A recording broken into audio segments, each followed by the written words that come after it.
Arachnaphobia is a condition as difficult to live with as it is to say. The dictionaries describe it as a morbid fear of spiders. Sufferers experience weird anxiety even though they probably realise that the risk of encountering a creature with 8 hairy legs and then being harmed by it is very small or non-existent, especially in this country. In other words, being scared of spiders is completely irrational.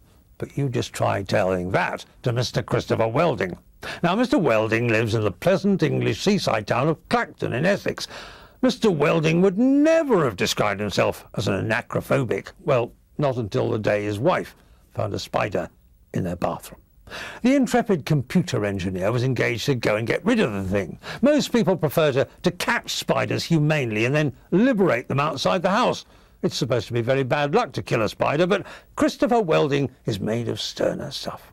He adopted the Rambo approach, and armed with a giant aerosol can, he climbed up the stairs and swung open the bathroom door.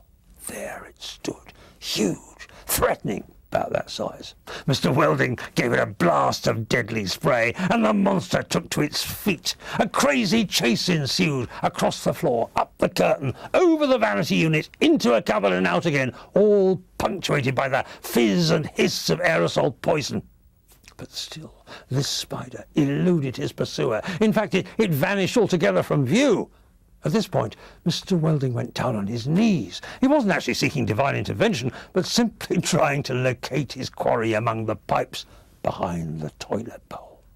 By now, beads of sweat were showing on his temples, and the room was beginning to fill with the mist of the spray can war. In the darkness, something moved. Christopher Welding suddenly realised he'd forgotten to bring along a torch. Instead, he reached into his pocket and pulled out the next best thing, a lighter.